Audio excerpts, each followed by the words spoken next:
the importance of, outsourcing when you need to.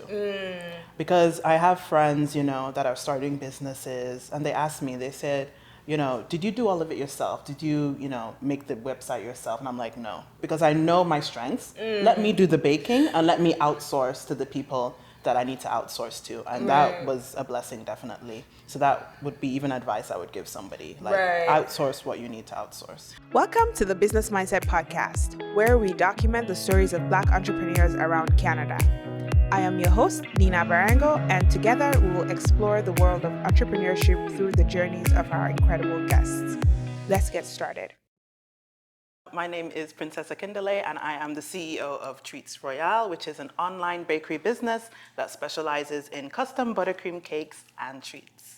So today we're in the kitchen, but we're just gonna make banana bread, right? Yes. And then we're gonna chat about Treats Royale. Let's get started.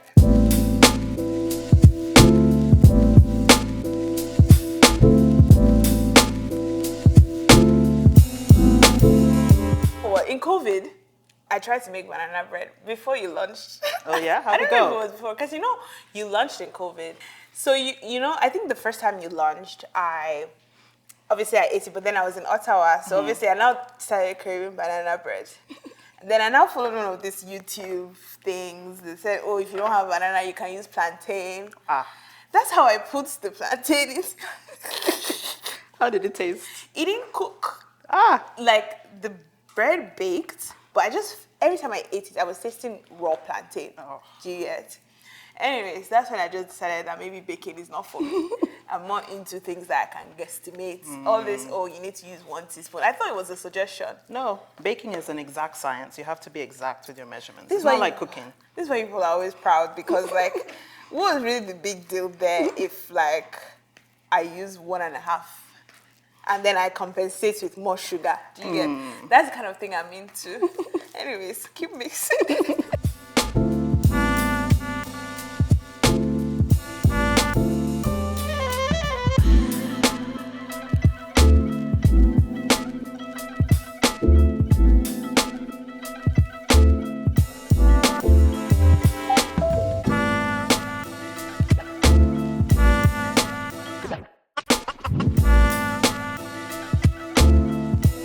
So what made you start baking in the first place?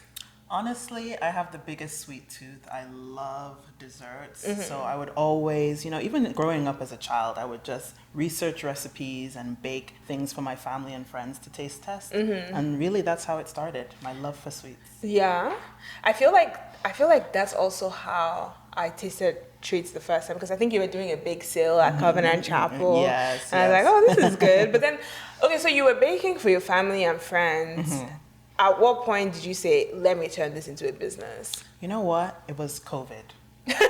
When the pandemic hit, it was like, I don't want to say it was do it now or never, because God forbid, everybody, there was so much happening. It was a pandemic. There was so much pressure. It's so weird. The world was at pause, but there was so much pressure. It was just tension everywhere. Yes, everybody was like, okay, I need to do this thing that I've been putting off. Exactly. And everybody just took action, which was so funny to see in COVID. But interesting. So how did you transition then from baking for family into business straight up? The first thing I did was open an Instagram account for my business. Of course. And I remember I posted this logo that's not the one I have today. It was some logo I made quickly on Adobe, and I was like, stay tuned. Treats Royale is coming. And then my friends, would hype it and say, yeah, of course. No, because we all knew how good your treats were, and at that time I don't even think we knew you were gonna call it treats. But you had always brought in nice cupcakes, banana bread. Yeah. I remember once I even drove from Ottawa to Toronto just to pick You're a up. real one. Okay, so what happened after you created the Instagram and So then I thought, what are the treats that my family and friends really love? And then I decided, I started to make a menu. I was like, okay, let me be organized with this. I had put some money aside because I knew this was not gonna, it was gonna cost me something. Yeah, that's true. You got to buy the ingredients and everything. So I put the menu together, ran it by friends and family, and I was like, let's do this, let's start. So I just launched one day. Yeah. And then it was like, was it like an instant like? Yeah, people were okay. DMing me and were like, okay, I want to place an order. At that point, I just made a flyer with all the treats and the prices, and then people would just, tell me what they wanted. I wish I could. I don't remember what your old logo used to be. Was it like? It was like... Was it purple? Yeah, it was like a dark purple, literally Treats Royale in gold with a little crown. Yes, with the crown. Okay. But then you rebranded at some point. Yes, I did. What caused that rebrand? No, it's funny. One of my good friends, Dewumi, he actually reached out to me and he was like, okay. I have a business and I really want to rebrand your logo. You need a better logo. Let me do it for you. And I was like, sure, why not? And that was it. Do you know what's funny? We had Dewumi, Timothy, on the podcast last season, and he was talking about his business, Timothy Paul Designs, and I think he also mentioned like how he got to work with you. But on your end, like obviously he did that for free, right? Yes. On your end, how did that make you? How did that make you feel about your business? Like, was that like the sign that you needed to be like, okay, I've seen what like Treats Royale could be. Let me then take the plunge. Because I think the following year, you reached out to Soulplug. You reached out to Soulplug for the website. I guess I'm trying to understand, like, because not a lot of people do that. And I'm trying to understand, like, what pushed you to like say, okay, somebody has reached out to me to get a logo done. Business is good. Let me just go all the way and get my website and everything professional. It was funny. It was actually my mom. She was like, she told me anything worth doing is worth doing well. That's facts. So she was like, just go all in. And she was like, you have a great logo. Let's do a website, let's get this going. And she was like my main encouragement, to just really make the business something that I would be proud of. Yeah. No, I love that because not only were you our first paying customer, at that point, at that point we had gotten like a couple of people reach out, I want a website, come do a website. But like nothing came to fruition. But then I remember you had hit me up earlier on, even before we started offering the services or something like that. And I was like, how is this girl reading my mind? Like, I'm still here overthinking, should we drop this? Should we not drop this? And then you reach out, you're like, I want a website. And was it that, would you say like the DMs got too much for you? Yeah, I hated the DMs. The DMs are too much. Yeah, I needed something structured, something organized where I could, take note of the orders and not just have to scroll through conversations. Right. And it's been about 2 years since then, since you got your website done, was it? Yeah, I think 2 years, It's been 2 years, yeah. And then I did an upgrade with you. You did an upgrade? Yeah. Like, I was just like, Princess, the gift that keeps giving. But I guess I'm curious for you on the back end. Now you have a website, now you have logos, but you're still working a full-time job. Yes. What did that look like for you? Honestly, like, what do you mean? Like, it's how, like your how time, hard has it been? Yeah, because I'm guessing like a lot of people come like place orders for the weekend. For the weekend, I do. Yes. Like I see it as a way to reward myself for surviving the whole week. Yes. So you get a lot of orders on the weekend, but you're working Monday to Friday. Yes. So how do you handle that? So after hours, after work, I work from home mostly. So that's like a blessing because then I can just log off and go to the kitchen, do my prep work for the week. And that, honestly, it's been easy to manage, I would say, for me personally. Yeah. Have there been any like crazy last minute orders that you're like, okay, what this person is, this cake this person is asking me for? Because like sometimes I see some weddings or I see some events and I see the cakes and I'm like, the person that baked this thing must have been like, stressed. Either they studied architecture or like they were stressed. Like, have you ever had any like last minute? Yes, I've had last minute and I've had a problem with saying no to last minute orders, especially people I know.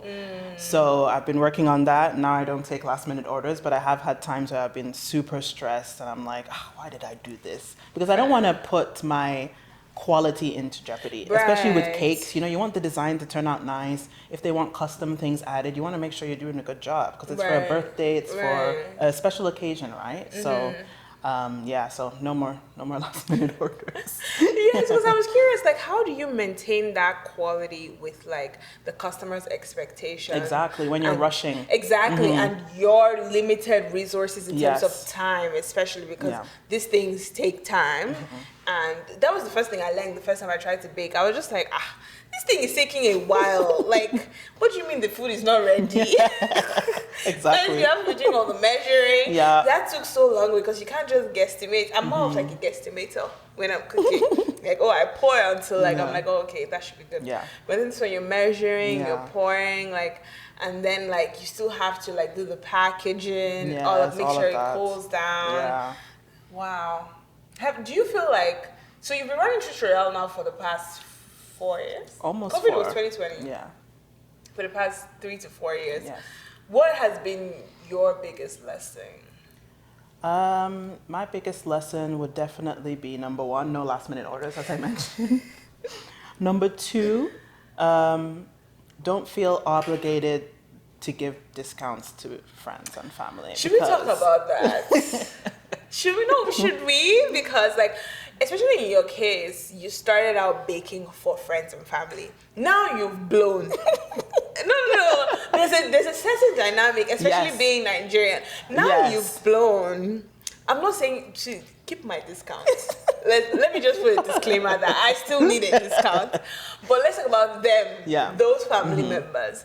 Now your business is booming. You have lots more orders. How do you navigate that? I remind them that we're in a season of inflation. Okay. And I need to make profits. Okay. Things are going up. Do you know the price of butter these days? I don't think it's actually. No, that's wild because I can imagine you saying that to a Nigerian parent and then just looking at you okay, should I remind you the school fees I paid? Or they will say, I feel like they'll just say something ridiculous to counter it. And those Nigerian parents, they want free, they don't want discount, they want free. Wow. Yeah. Wow. And I've had to, grow a backbone and be like, no, this is a business. Have you not seen my website? This is legit. Period. Yeah. That's the good thing about having a website too, because you can just tell them, you just have to order on the website. Yeah. Oh, I didn't even think about that. That's my response to my DMs. Oh, for real? I send them the link. Here's the website. For real? Yeah. Oh, I love that. But I cut you off though. Did you have any other things you've learned in this past 3 to 4 years? What I've learned, the importance of, outsourcing when you need to. Because I have friends, that are starting businesses and they ask me, they said, did you do all of it yourself? Did you, make the website yourself? And I'm like, no, because I know my strengths. Let me do the baking and let me outsource to the people that I need to outsource to. And that was a blessing, definitely. So that would be even advice I would give somebody. Outsource what you need to outsource. I think for the people that struggle with outsourcing, it's more of a trust issue. A lot of people feel like they can only trust themselves. Yeah. But honestly, I had to learn that lesson the hard way because at some point, burnout will come and also just unhappiness from doing things you don't like. But my favorite thing to outsource, and I always outsource it to ChatGPT, my emails. There's nothing I hate more than replying to an email. Yeah. Hi, hope your week is off to a great start. I'm already getting the ick. Internally, I'm cringing. Why am I sitting here writing the emails? So the first thing I outsourced in my business was admin. Thank God for AI because honestly now I feel like I don't even need to think. I don't need to use my brain AI, muscles. I just send it to ChatGPT or Grammarly has this extension actually in Gmail. Oh. You can just tell it reply quickly. Oh, wow. And it writes a reply for you. Wow. It's so dope. But no, I agree with you. Outsource. You know what I would love to outsource that I know I can't? What? Somebody to wash the dishes for me after I'm done baking. Oh. That is honestly the worst part. Some things you need to wash by hand. No, Princess, I think you're just being Nigerian now. No, because the tray that we use for the banana bread. Oh, yeah. That one is not going to get in all the corners. It's not going to do that. So how do they do it in all this commercial? They have pressure wash. So they have the high thing that will just sweep everything off. Yeah. Interesting. But you know what I'm curious about? You're now working with the government. Who told you? I saw it on your Instagram. I was like, Princess is now baking for it's no longer small. Because I think the first time you posted that you had done 100 cupcakes or so for the citizenship ceremony, I was like, oh, the girl is grown. We do corporate. Okay, so did you pitch that yourself or how did you come about that opportunity? Friends. Friends are amazing. So I had a friend that was working for that nonprofit that worked with the government, and they were asking for bakers in the Toronto area. And he's like, "Oh, I have a friend. Let me, introduce you." And that's how it started. And so they were asking for bakers, but it was not a public ask. It was internal. Internal. See, this thing about when people are always like, oh, people that speak your names in rooms you are not in. Yeah. I always thought it was a Twitter. you know those tweets. Yeah. Where you see them, you're like, yeah, sure. I hope somebody is speaking my name, but sure. But that's so real because it's like we really have friends that are in high places, yes. and maybe we fail to recognize it sometimes because of over familiarity. See, finish. Yeah. But I feel like that also like really buttresses a point that I've been thinking about lately: horizontal networking or like peer networking, peer to peer. I think a lot of times people are always looking for, I want to talk to this big person that is already at the top, but the top is overrated. Yeah. The people you need are most likely, and the people you need and the people you can access are most likely the people that are on your level in your circles, your groups. Yeah. And if you're not there, what is that one thing about, the people in your group cannot, the net worth of something.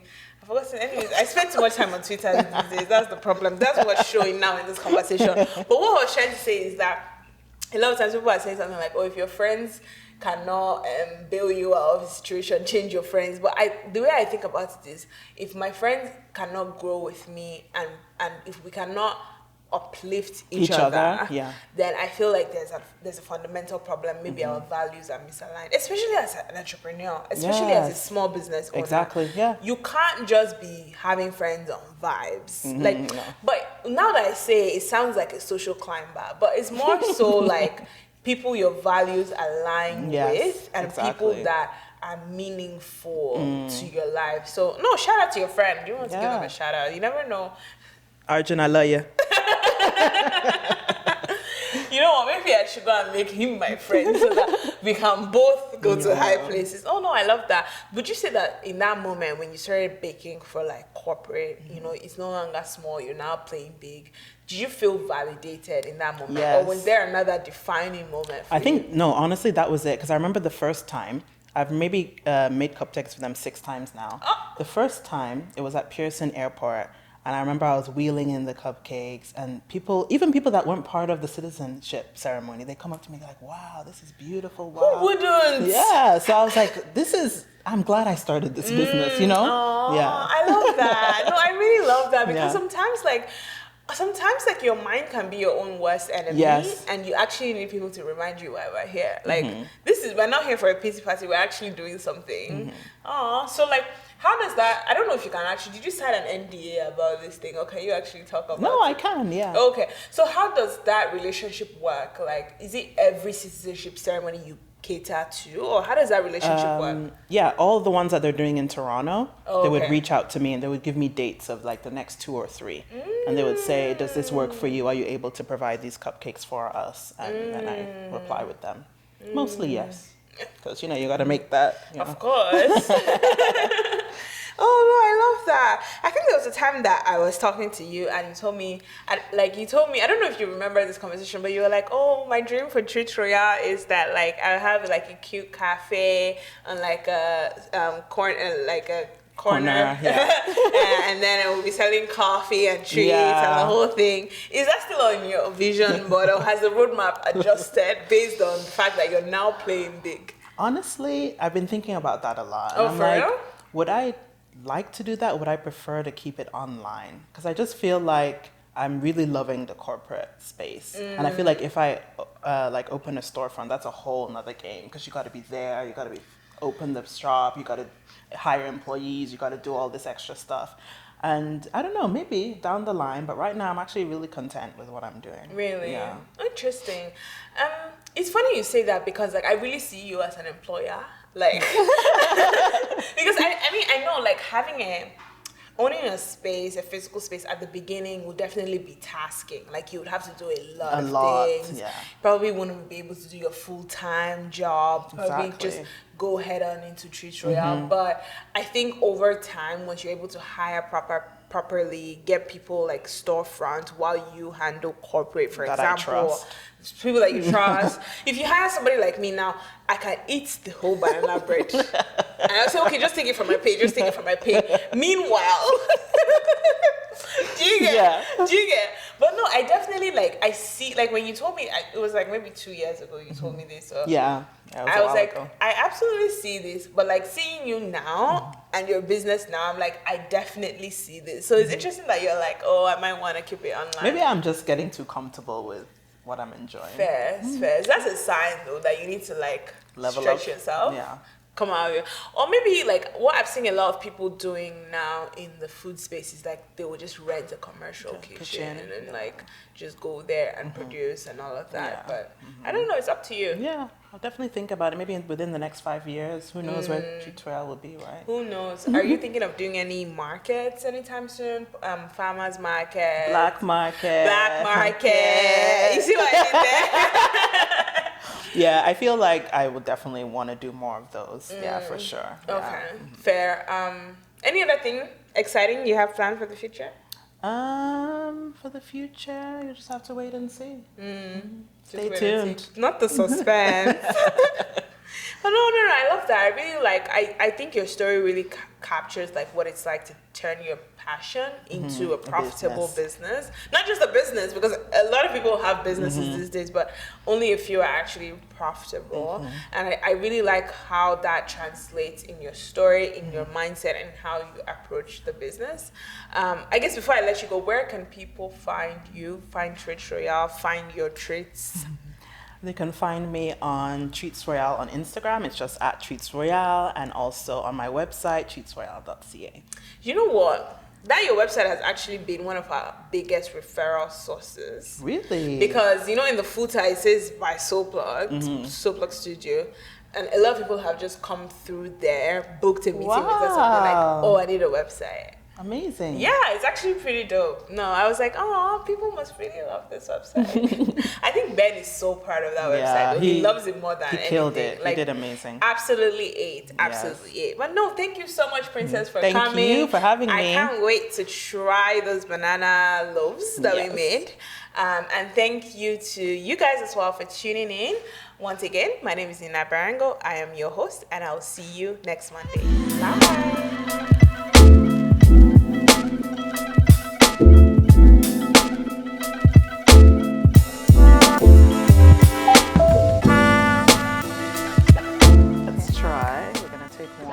Okay. Is it hot? Because I don't like hot food. Oh, look at that. Okay. Fresh. Wow. Oh. It's so moist.